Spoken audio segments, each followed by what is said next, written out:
This video is a continuation from the previous video. In this video I want to talk about some photos that I took on the lake at different times of day, because I want to talk about the best lighting to use for capturing reflections. Now this one is taken at 4 o'clock in the afternoon. And you can see that based on where the location of the sun is, and the sun rises in the east over here and sets in the west over here, based on the location, the sun was roughly here. And based on the way it was reflecting off the lake, you can see some of the clouds over here, but down here you can actually see through the surface of the water and see that this is a bladderwort. It's a plant. It's actually a carnivorous plant that eats fish and tadpoles and other small creatures that live in the water, mosquito larvae. And it floats up once a year in flowers, and the flowers usually turn the lake, this whole lake turns this field of yellow flowers. For some reason it didn't do it this year, but here it is floating just right below the surface. And depending on how your light source hits the surface of the water, you can either get reflections like glass, or you can see through it. Okay?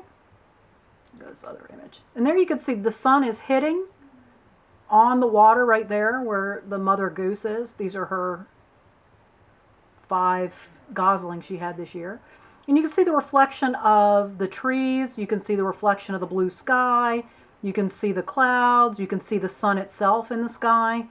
And right here you can actually see through part of the water to see what's below it. And that has to do with the way the light is bouncing off the surface and reflecting into the camera. This was taken in the morning. So this is morning light. This is east and this is west. And the sun had come up. Sunrise is 6:30, and this photo was taken at 7. So this is like half an hour after the sun has come up, but it hasn't cleared the tree line behind it yet. So the sun is still not hitting anything directly.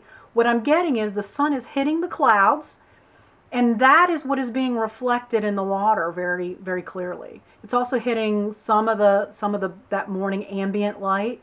It's hitting the trees, so we can start to see some of that reflection. Now, I want you to look at how different shadows can be, and it changes the reflection. See, this is kind of darker, so the reflection is darker, and the sun is hitting the sky, so we can see the sky and the clouds being reflected in the water. But it's not hitting anything down here, so the geese, those are definitely geese. So the geese aren't being reflected in the water because of the angle of the sun. Now, I came out 5 hours later and took this shot when the sun was almost at solar noon. And solar noon is what happens when the sun is at its high point in the sky before it begins to descend backwards. It's kind of an interesting fact. Every minute of every day, I mean, you can even take that down to seconds and nanoseconds, but let's just say minute. Every minute of every day for 365 days in a year, the sun is in a different place in the sky. And it repeats every annual cycle where it's in a different place in the sky. And so that also, the time of day, also matters. So the shots you've seen so far are taken either later in the day or early in the morning. This one is taken around noon, and solar noon on this day that I shot was 1:30. So we're getting close to solar noon. The sun is very high in the sky. It's very bright. You see, compared to the previous, let's see, I think we can go back this way. Compared to this shot, you see the trees here are very different in terms of they're darker than in this image where the sun is hitting them directly. But because the sun is hitting them directly, the reflection being cast is brighter than in the previous shot. Here we can also see to the bottom, because this is actually being shaded by the tree above a little bit from the sun is I think the sun is over here, and there's a giant oak tree on the bank that is not casting a shadow here, but because the shadow is below it, but it is preventing the sun from hitting the surface over here, which is why you can see below. Yeah, there are trees on the shoreline that are preventing the sunlight from hitting it directly. So when in that case, we can see to the bottom of the edge of the lake. Over here, we can see the sky where the sun is hitting what's in the sky. And then we get the reflection of the trees that the sun is directly hitting. And I just thought this was pretty cool. There's a dragonfly that was just hanging out right there. And this was part of the noon shot. He's in the shot somewhere. So just so you can see, when the sun directly hits things, it brightens them up. There's something that we use in animation called emission. And emission just simply means how much light is an object emitting. And while this object isn't emitting light itself, the sun is bouncing off of it and making it look like it's glowing from within. And as a result, it is now the brightest thing on the lake. Here's the dragonfly. We'll talk about that later. And then this is right an hour before sunset. The sun has gone behind the tree line but has not yet set. I'm sorry, half an hour. So this was a half an hour before sunset. So the sun had begun to set. It was behind the tree line, and it was lighting up the sky. Because with a cell phone, I can't control or balance out my exposure, the sky was still very bright from the sun in it, but it cast this beautiful colored reflection of the sky.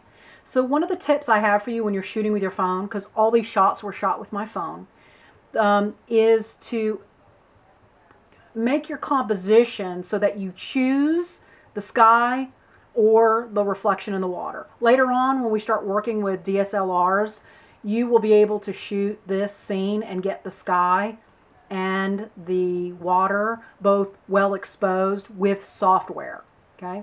Or filters. You can use filters on your camera. But for your cell phones, for the most part, you're going to have to choose whether you want to expose for the sky or expose for the water. And I did that to show you. This is exposed for the water. This is exposed for the sky. It completely darkens and silhouettes my skyline. I mean, my tree line. And that actually might, I know I said you have to choose. You don't, okay? So in this case, when I chose for this, it darkened my tree line. In this case, when I chose for the water, I got a well-exposed tree line. I keep saying skyline, it's tree line. Okay, so here's what happens. I exposed for here, and this is the shot. I exposed for the sky, and it's still beautiful down here, but this is all very much in silhouette now. And that was exposing for the trees.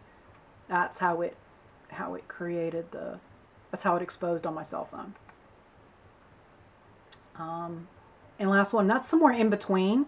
Some of you may have the ability to make adjustments on your camera, on your phone, and I will cover that in a separate video. But for now, this is the end of this lesson for this series. Let me know if you have any questions, and have fun shooting.